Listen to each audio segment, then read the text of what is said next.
Olá, meus irmãos, todos bem? Espero que você se encontre bem. É um modo aqui um pouco diferente ah, de estarmos juntos e diante da palavra de Deus. Algumas pessoas não puderam estar na última escola bíblica dominical, no último domingo, né, dia 3 de setembro, e eu estou gravando esse vídeo, né, de uma forma resumida, abordando os principais pontos da lição que estudamos no domingo, para que de alguma forma Deus alcance também o teu coração e transforme a área que precisa ser transformada na sua vida. Nós vamos orar e vamos entender o que a palavra de Deus tem para nós hoje.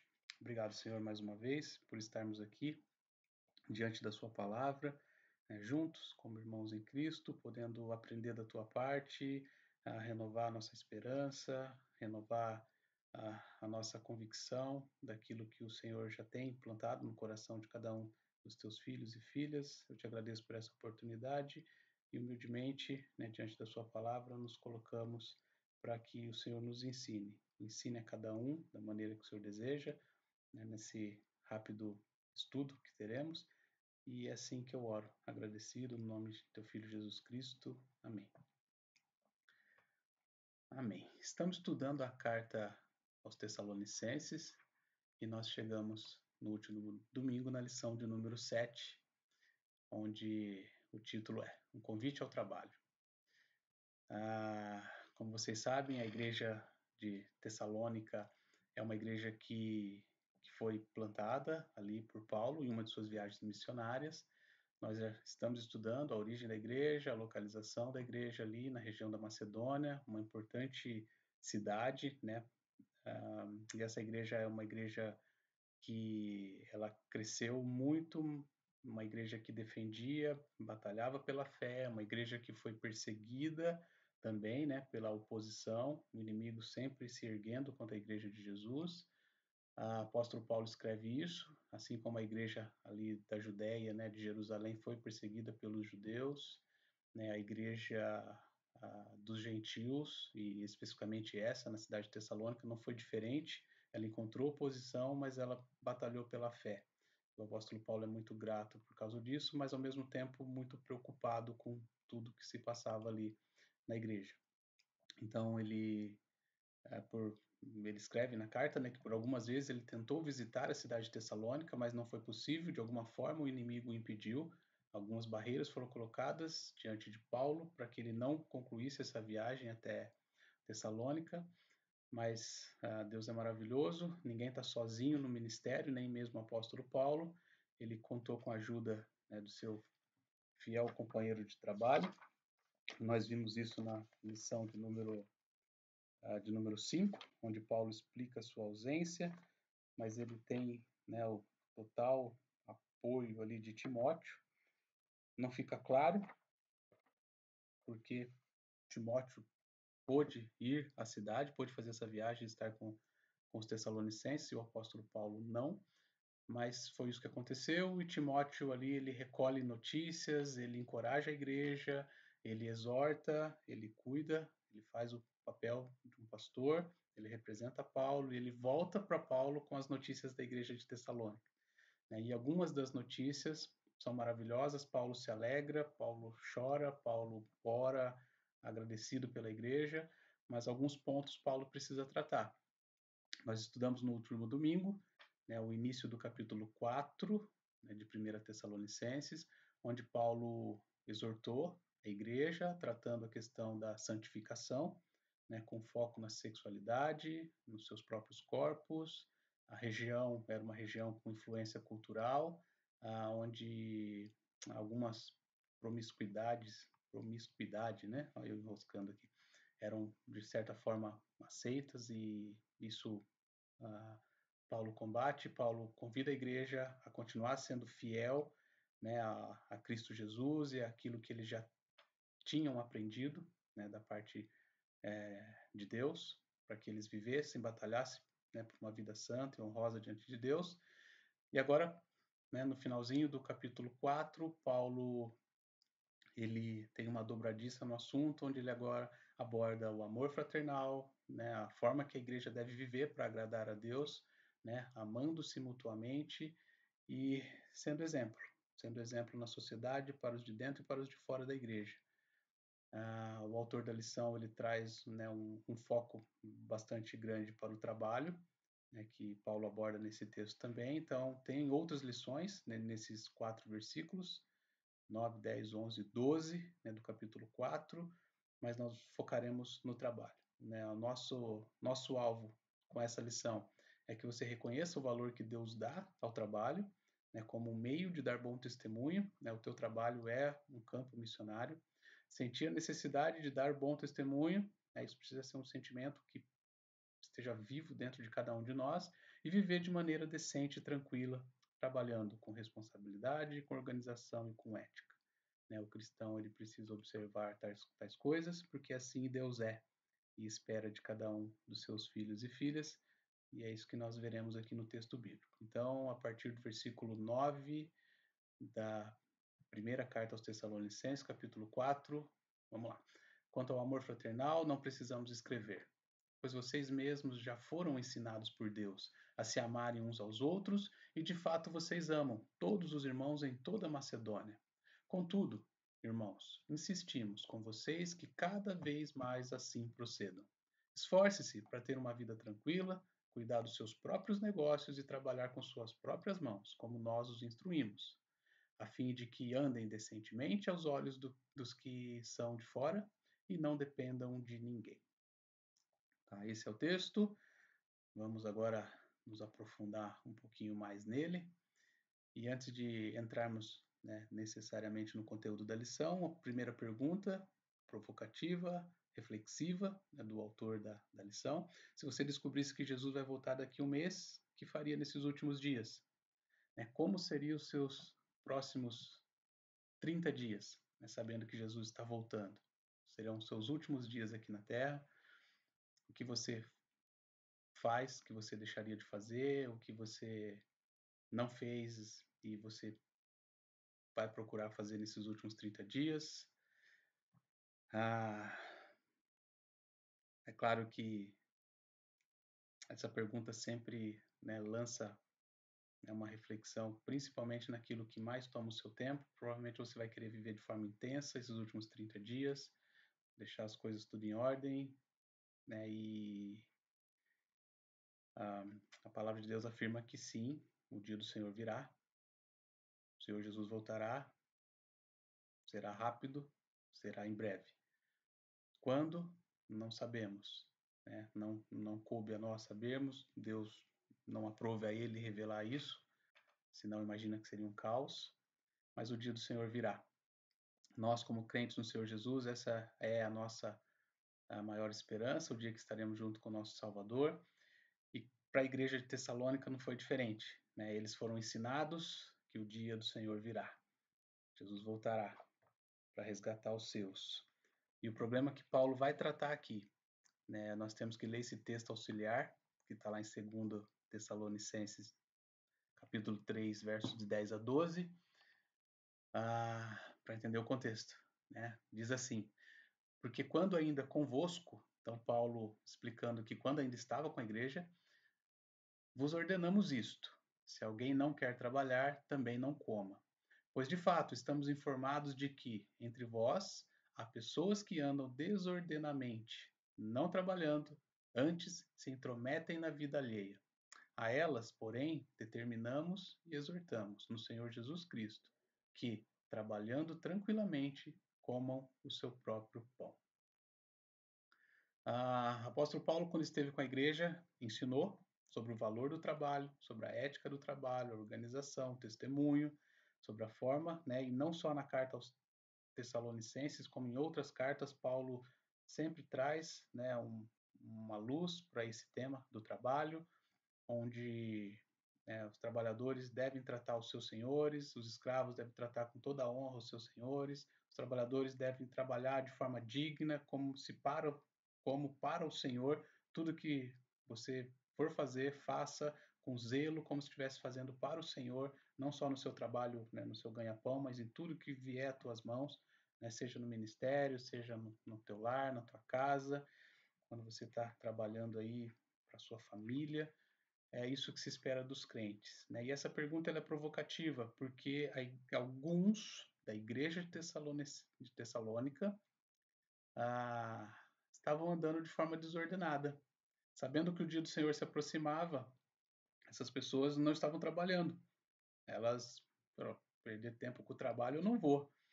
Né? E com isso, essas pessoas passavam a ser um peso para os irmãos da igreja, porque né, precisavam comer o pão de cada dia que Deus nos dá, mas Deus nos dá através do trabalho. E essas pessoas que viviam de forma desordenada tinham tempo de sobra, se intrometiam na vida alheia, é isso que está no versículo 11, né, de 2 Tessalonicenses capítulo 3, se intrometendo na vida alheia e sendo um peso para os de dentro da igreja e um péssimo testemunho para os de fora. E é isso que nós veremos com mais detalhe nessa lição, onde na introdução o autor deixa claro aqui que né, os 3 argumentos que ele vai usar, né, que ele vai desdobrar e detalhar nessa lição, 3 argumentos para defender a doutrina bíblica do trabalho e convocar os crentes né, de Tessalônica a dar um bom exemplo nos relacionamentos e na conduta cristã. Os três argumentos estão aqui, né, são os 3 pontos da revista: viver uma vida instruída por Deus, viver uma vida tranquila e viver uma vida decente. Uma vida instruída por Deus, uma vida tranquila diante de Deus e diante do teu próximo, e uma vida decente. É uma vida com testemunho que reflita o Senhor Jesus né, através dos seus atos. E nós começamos então pelo ponto 1, vivendo uma vida instruída por Deus. Versículos 9 e 10. Quanto ao amor fraternal, não precisamos escrever, pois vocês mesmos já foram ensinados por Deus a se amarem uns aos outros. E de fato, vocês amam todos os irmãos em toda a Macedônia. Contudo, irmãos, insistimos com vocês que cada vez mais assim procedam. O amor fraternal é um tema maravilhoso, tratado nesses 2 versículos e em outros textos das Escrituras Sagradas. Poderíamos nos aprofundar, mas não é o nosso foco né, diretamente hoje, mas precisamos entender que sim, né, o amor fraternal ele precisa ser visto, ele precisa ser evidente na vida do cristão, principalmente na nossa comunidade de fé, na nossa igreja, né, onde cuidamos uns dos outros, onde crescemos, nos instruímos, exortamos, né, como uma grande família de Deus, onde temos Cristo Jesus como cabeça, como líder supremo da igreja e caminhamos rumo né, a sermos transformados dia após dia conforme a imagem e semelhança de Jesus. Né? E o amor fraternal ele é importante, ele é um mandamento, e aqui tem alguns textos, algumas referências, né, onde o tema é tratado na Bíblia Sagrada. Deus escreveria as suas leis no coração das pessoas e as ensinaria diretamente como parte da nova aliança em Cristo Jesus. Essa profecia está lá em Jeremias 31, os versículos 33 a 34. Né? 1 João reforça essa profecia, onde sim, né, Deus ele nos ensina diretamente, a unção de Cristo Jesus está sobre cada um dos cristãos que foram chamados né, e estão sendo transformados, se despindo do velho homem, se revestindo do novo homem através do novo nascimento, nova criatura, novos hábitos, né, uma esperança viva e não mais uma vida vazia. Romanos 5, de 8 a 10, também vai tratar esse tema, onde nós cristãos vivemos, nos apegamos né, de forma obediente né, às Escrituras e aquilo que Deus espera de cada um de nós. Abraçamos o amor fraternal, abraçamos os ensinamentos da palavra e assim vivemos né, de forma voluntária. E aí a gente tem um pouquinho da soberania de Deus, da responsabilidade do homem, né, diante da vida.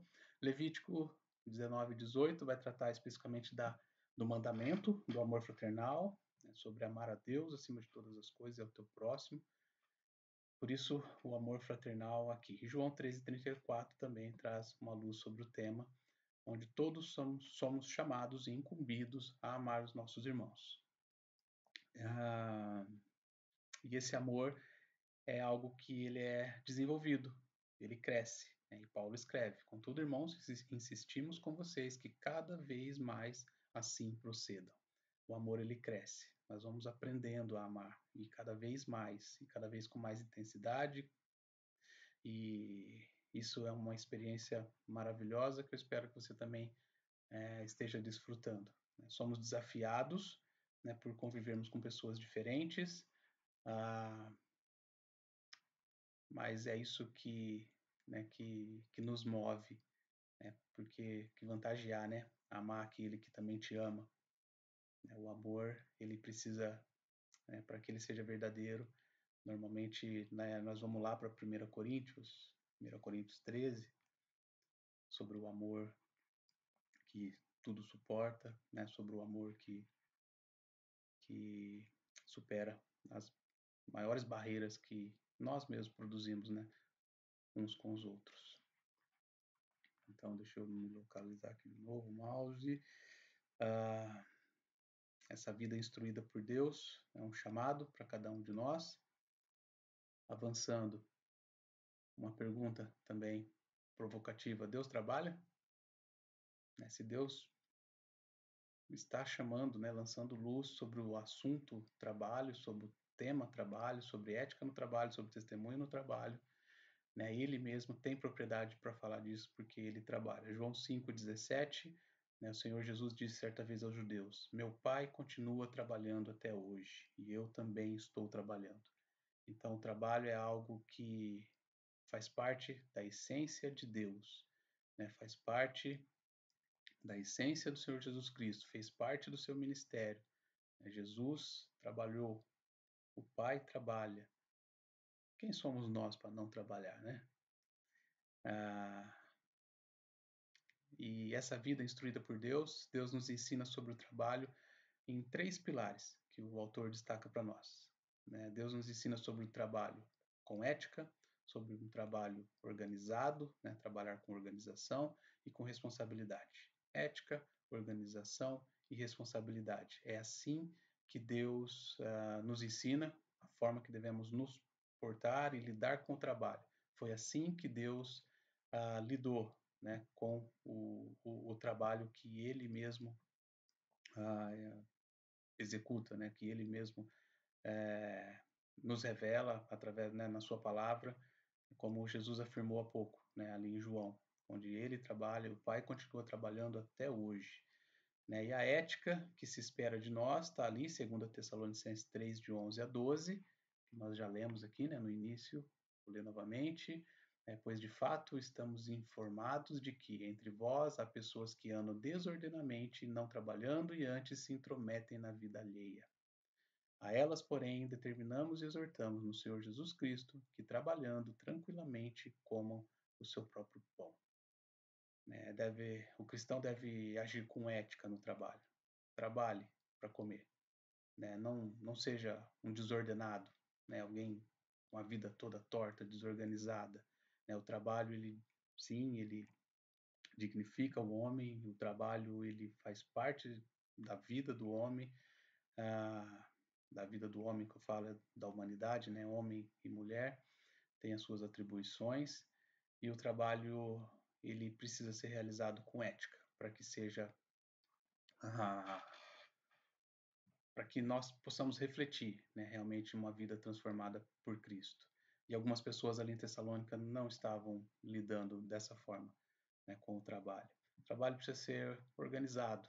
O que é isso, né? Um crente desorganizado, todo atrapalhado, não faz sentido. Né? Um trabalho organizado. O próprio Deus nos ensinou ali na criação, no texto de Gênesis, capítulo 1 até o capítulo 2, onde Deus ele cria dia após dia, um trabalho organizado, com início, com meio, com fim, com planejamento, inclusive com descanso no 7º dia.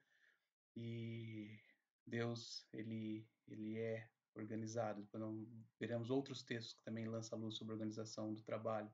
E assim, né, Deus espera de cada um de nós, que sejamos éticos, que sejamos organizados, né, como parte do nosso testemunho. E também responsabilidade. Né? O trabalho precisa ser exercido com responsabilidade. Lucas 14, de 28 a 30, quem, né, antes não para calcular, antes de iniciar algo, né, calcular o custo, calcular o preço. É isso que está lá. Nós podemos abrir aqui a Bíblia para ler rapidamente. Lucas. Deixa eu encontrar aqui. Livro de Lucas, capítulo 14. Versos 28 a 30. O próprio Senhor Jesus ensinando, né? Pois qual de vós, pretendendo construir uma torre, não se assenta primeiro para calcular a despesa, verificar se tem os meios para concluir? Para não suceder que, tendo lançado os alicerces, não a podendo acabar, todos os que a virem zombem dele, dizendo: Este homem começou a construir e não pôde acabar. Testemunho para os de fora. Ética, organização e responsabilidade é o que o Pai espera de cada um de nós. Eu avanço aqui para o slide seguinte. Vocês perceberam que tem alguns textos bíblicos aqui soltos, né? Efésios, né, 6, de 5 a 9, Tito 2, de 9 a 10, assim por diante. Cada um desses textos, ele traz luz sobre cada um dessas áreas, sobre o trabalho com ética, né? Temos isso em Tito, também em 1 Pedro, sobre o trabalho organizado em Neemias. Ficamos 6 meses aí estudando, né, o livro de Neemias há pouco tempo, na nossa igreja, onde Neemias organizou toda a reconstrução ali do muro, na cidade de Jerusalém, um trabalho organizado, distribuindo tarefas, revezando as pessoas, turnos de trabalho, responsabilidades, líderes. Foi incrível. Então, esse é o padrão de Deus. 1 Coríntios 14, 26 a 30 também traz sobre a organização do trabalho, responsabilidade. Né? Já lemos Lucas, Efésios 6, 5 a 9, Colossenses 3, 22 a 25, Mateus 24, 45 a 51. Leiam essas referências, leiam esses textos. É maravilhoso entendermos o quanto Deus nos ensina sobre sermos éticos, organizados e trabalharmos com responsabilidade. Como devemos nos comportar nos nossos relacionamentos uns com os outros e no trabalho? Duas perguntas de aplicação desse primeiro trecho da lição. Ainda temos muito a aprender e que estejamos dispostos a ser ensinados por Deus. Né? O amor fraternal precisa ser algo evidente em nossa vida. E no trabalho, mais do que nunca, esse amor fraternal precisa nos levar a nos importarmos da forma que temos vivido e trabalhado. Ética, organização e responsabilidade diante de Deus e diante dos homens. Avançando, segundo tema, além de viver uma vida instruída por Deus, vivermos uma vida tranquila. E o que é essa vida tranquila? Será que é deitar na rede e ali passarmos o tempo? Algumas perguntas também são propostas aqui para a gente mergulhar no tema. Como você reage quando algum amigo vem contar uma novidade a respeito da vida de um conhecido? Novidade entre aspas aqui, né? Como você reage quando algum amigo vem te contar uma novidade a respeito da vida de um conhecido? Aqui tem 7 sugestões. Qual que é a sua carinha ali? Número 1. Número 2, você se alegra quando alguém vem contar algo sobre a vida de alguém? Número 3, como cristão, você precisa reagir de alguma forma. E é isso que Paulo está exortando a igreja de Tessalônica. Esforcem-se para ter uma vida tranquila. Mas o que é essa vida tranquila? Cuidando dos seus próprios negócios. Em outras palavras, cuida da sua vida. E trabalhe com as próprias mãos. Esse termo trabalhar com as próprias mãos, ele é uma palavrinha grega ali que ela lança ali, uma luz, um significado sobre o trabalho escravo mesmo, aquele trabalho manual, aquele trabalho que tem pessoas que não querem fazer, o trabalho manual, trabalho pesado. Essa palavrinha ela era usada para, quando citado o trabalho escravo, ali no Novo Testamento. Então, esforce-se para ter uma vida tranquila, cuidando dos seus próprios negócios e trabalhando com suas próprias mãos, como nós os instruímos. Então, o apóstolo Paulo havia instruído a igreja quando esteve lá presencialmente e agora, através das duas cartas, tanto a primeira carta aos Tessalonicenses como a segunda carta, Paulo instrui os irmãos a trabalharem com as próprias mãos. Vamos entender um pouquinho mais Como você se sente quando alguém se intromete na sua vida ou faz fofoca a seu respeito? A primeira pergunta é quando alguém te procura para falar da vida de alguém. Essa segunda pergunta, como você se sente quando alguém se intromete na sua vida ou faz fofoca a seu respeito? Né? São as 7 caricaturas estão aqui. Normalmente a gente ficaria ali entre a 3 e a 4, né? Não é algo que nos agrada quando somos vítimas de alguma fofoca, somos alvo e isso cai nos nossos ouvidos. E é isso. O primeiro ponto é viver uma vida tranquila, sendo que a iminência da volta de Cristo não pode ser um pretexto para a gente deixar de dar o testemunho, deixar de viver de forma digna, deixar de trabalhar, né, de forma honrosa. Né? A iminência da volta de Cristo precisa ser um estímulo. Isso está na introdução da lição, né? Um estímulo para uma vida de dignidade. Esse é o papel do cristão. 1 Pedro 3, de 8 a 11. Vamos ler esse texto também, que ele é bastante rico aqui. 1 Pedro.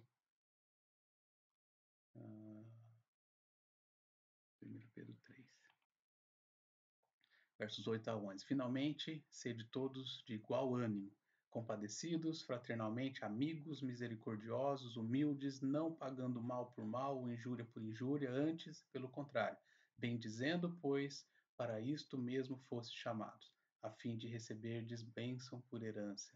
Pois quem quer amar a vida e ver dias felizes, refreia a língua do mal e evite que os seus lábios falem dolosamente. Versículo 11: aparte-se do mal, pratique o que é bom, busque a paz e empenhe-se por alcançá-la.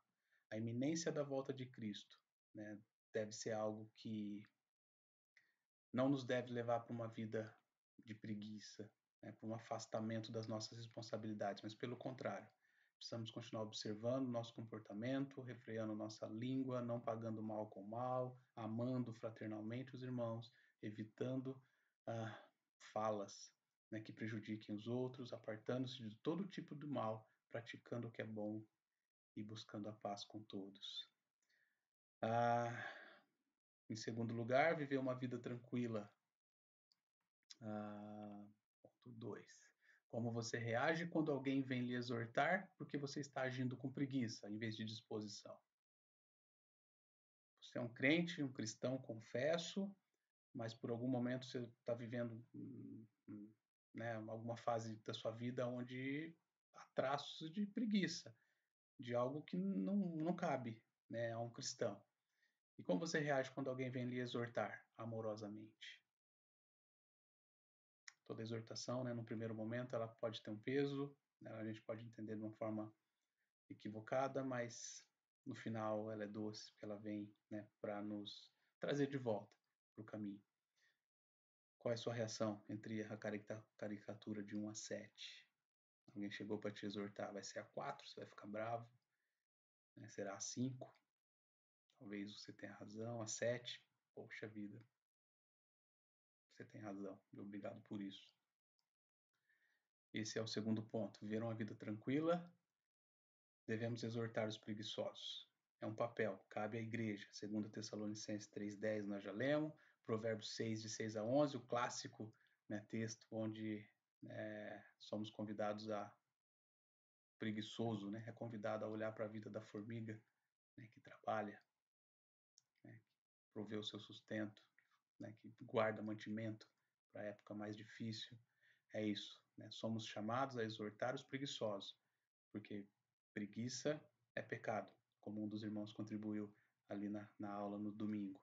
Então, viver uma vida tranquila, cuidando do seu próprio negócio, cuidando da sua própria vida, deixa a vida alheia, não seja um peso para os demais. A iminência da volta de Cristo não pode ser uma desculpa para você deixar de fazer o que você tem que fazer. Trabalhe com as próprias mãos, trabalhe duro, né? Mas é um trabalho honroso, um trabalho digno, ético, de forma organizada, um bom testemunho, não sendo peso para os de dentro da igreja, para os de dentro da sua família da fé, e não sendo um mau testemunho para os de fora. Devemos exortar os preguiçosos, né, como igreja, como irmãos em Cristo, né, chamando-os de volta para o caminho que Cristo espera de cada um de nós. A aplicação: como as pessoas reagem quando percebem que um conhecido não arruma trabalho porque não quer. porque gosta de viver acomodado na preguiça. Como as pessoas reagem quando percebem que um conhecido não arruma trabalho porque não quer? Gosta de viver acomodado mesmo na preguiça. Normalmente nós olhamos para essas pessoas, figurinhas aí de 1 a 7. É mais natural que seja ali a 3, a 4. É isso.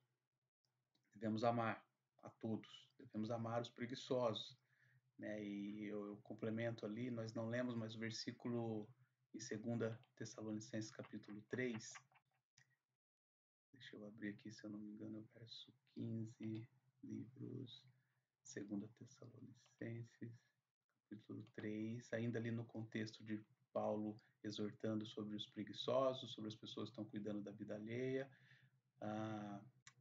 No versículo 13 ele diz: vós, irmãos, não vos canseis de fazer o bem. Caso alguém não preste obediência à nossa palavra dada por esta epístola, notai-o, não vos associeis com ele para que fique envergonhado. E no versículo 15: todavia, não o considereis por inimigo, mas adverti-o como irmão. Devemos amar a todos, devemos advertir, devemos exortar em amor. E se você tem algum caso, ou se você é essa pessoa, né, essa reflexão é para você, que é o ponto 3 aqui desse tópico: viver uma vida tranquila. A iminência de Cristo não pode ser um pretexto, uma desculpa. Devemos exortar os preguiçosos e o trabalho evita o mau testemunho. Quando você trabalha de forma digna, ética, organizada, quando você não é uma pessoa que está lançada aí à preguiça ou sendo um peso, sendo um fardo, né, para sua comunidade, para sua família, isso é um péssimo testemunho. Por isso o trabalho ele evita o mau testemunho. Tito 2, 7 a 8 também vai dizer isso, depois você pode ler essa referência.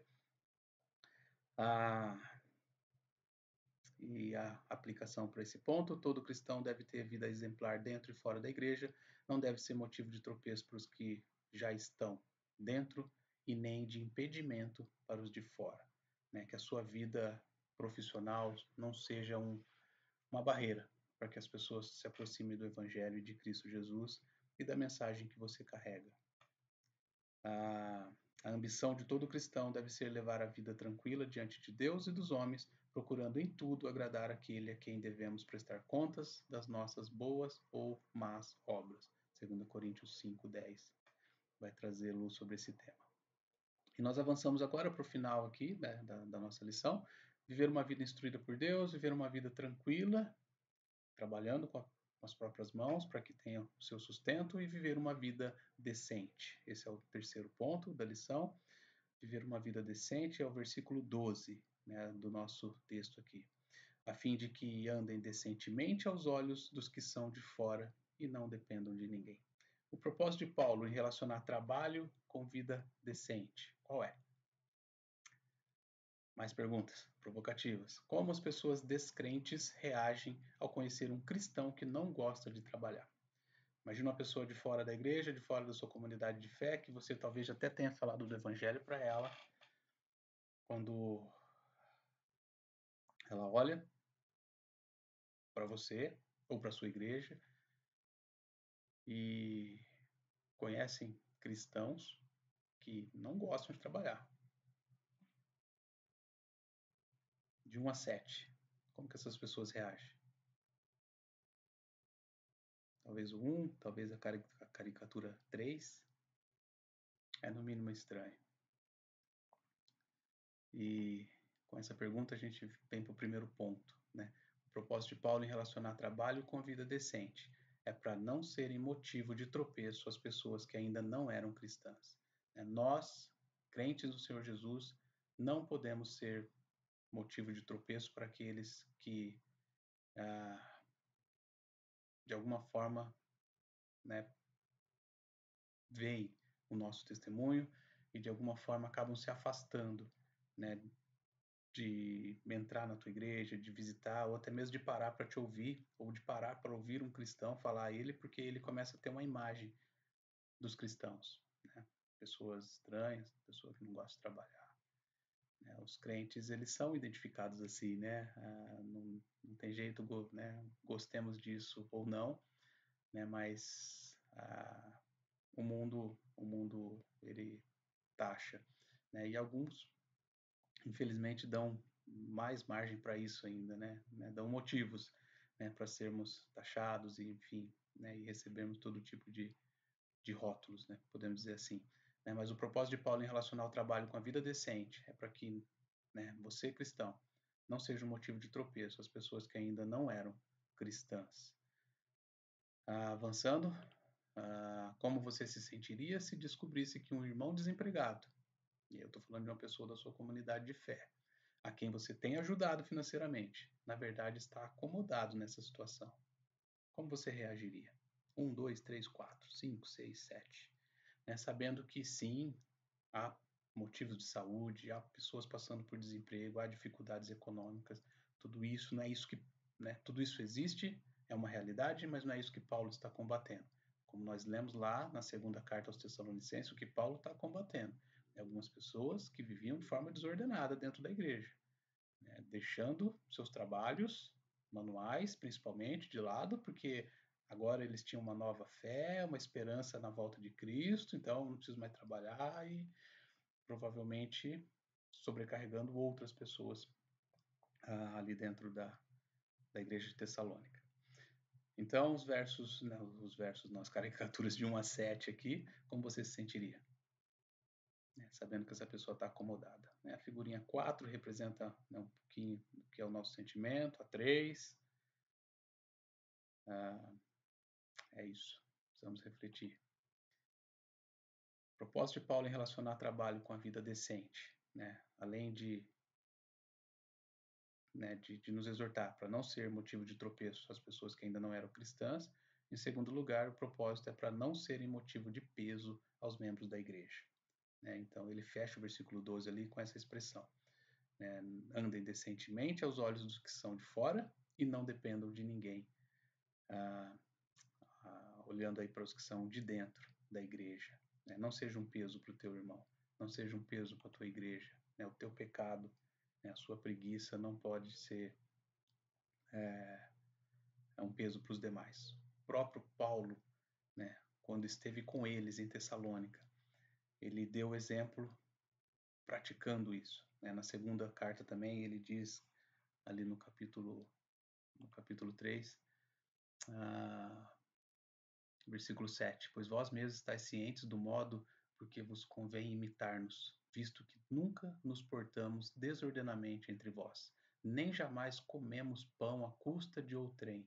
Pelo contrário, em labor e fadiga, de noite e de dia, trabalhamos, a fim de não sermos pesados a nenhum de vocês. O apóstolo Paulo mostrou com a própria vida como eles deveriam se portar. O apóstolo Paulo tinha todo o direito, como missionário, passando por ali pela região, fundando a igreja, pregando o evangelho, ele teria todo o direito de ser cuidado por aquelas pessoas, de comer, né, às custas das pessoas, né, da igreja que se juntavam, mas ele fez questão de ensiná-los, não sendo um peso para ninguém, trabalhando com as próprias mãos, né, levantando o seu sustento. Por isso ele associa aqui o trabalho com a vida decente e ele é uma pessoa que testemunhou com a própria vida essa questão. Aplicação: trabalho honesto e vida decente são componentes para se ter comportamento digno de um cristão. Finalmente, irmãos, nós vos rogamos e exortamos no Senhor Jesus que, como de nós recebestes, quanto à maneira por que deveis viver e agradar a Deus. Né? Paulo ele se coloca como exemplo. Olhem para mim, olhem para a maneira que eu agi quando estive com vocês. É isso que Deus espera de cada um de vocês aí na igreja de Tessalônica. Então você vê Paulo cuidando da igreja como um pastor, né, que amava cada uma das igrejas e especialmente Tessalônica, porque ele queria estar lá e não pôde estar lá. E ele recebe boas notícias, mas também recebe essas notícias, né, ruins da parte de Timóteo, de que essas situações estavam acontecendo dentro da igreja e ele prontamente, né, escreve para combater tais situações. E a conclusão é essa. Paulo termina explicando o motivo de sua mensagem. Os cristãos devem observar o comportamento que têm para com os que são crentes no Senhor, a fim de não deporem contra o Evangelho, dando bom exemplo também na forma com que sustentam a vida material. O desejo do apóstolo Paulo é que a igreja viva o mais próximo do ideal de Deus, não dando motivos para que o nome do Senhor Jesus seja envergonhado. Para o apóstolo Paulo, amor, trabalho e esperança devem andar juntos.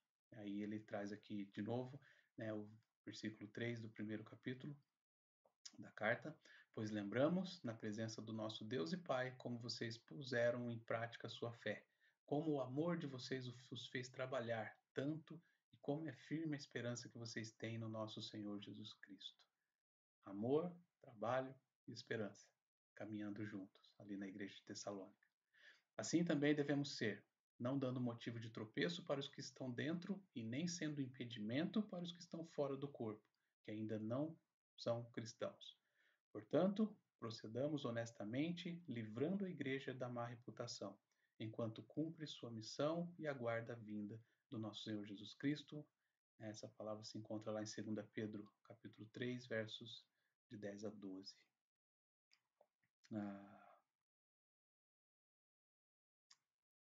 Viver uma vida instruída por Deus, viver uma vida tranquila diante de Deus e diante dos homens, trabalhando com as próprias mãos para o seu sustento, e viver uma vida decente, né? Sendo um testemunho para os de fora, testemunhando do Evangelho através da sua própria vida, não sendo um peso para os de dentro da igreja.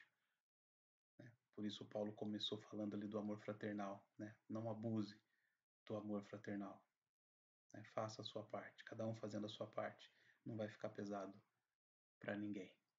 E aí nós fechamos aqui, como um cristão deve agir no trabalho para testemunhar a favor do Evangelho de Cristo. Relacione alguns pontos.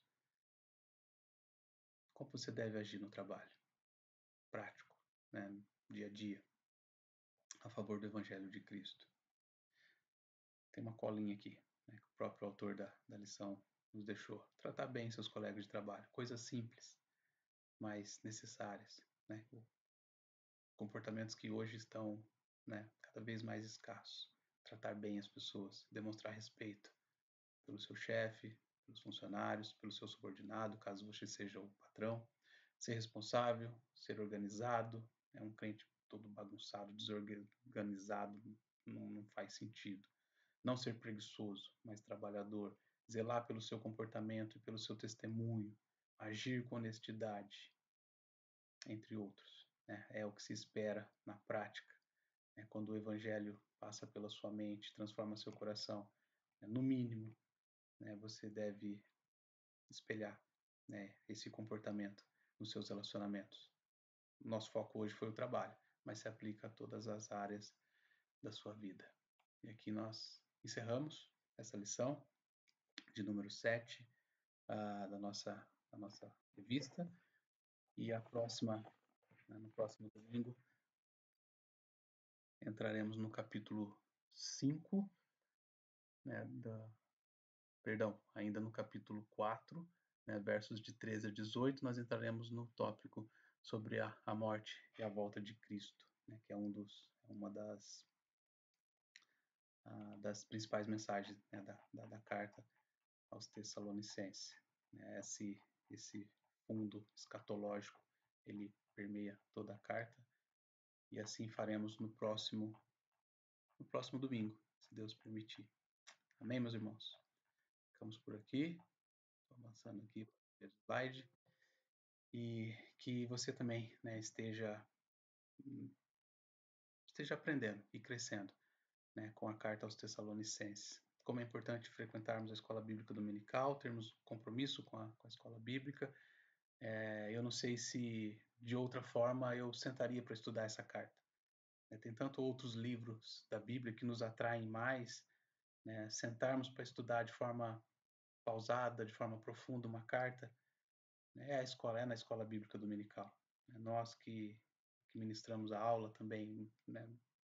Talvez eu não pararia diante de um livro como esse para aprofundar. O livro de Tessalonicenses tem pouquíssimas anotações na minha Bíblia, ou seja, né, não é um livro que atrai de primeiro momento, como é João, como é Romanos, né, como são os Evangelhos, Salmos, mas quantos tesouros nós temos encontrado juntos nessas palavras, né, de Paulo à igreja, nessa palavra sagrada, revelada, escrita para nós, para nos ensinar, né? Toda a escritura ela é inspirada por Deus, ela é útil para nós, né? Então eu realmente sou grato pela oportunidade que temos de estudar essa carta, né, na nossa escola bíblica dominical. Espero que você também abrace esse compromisso.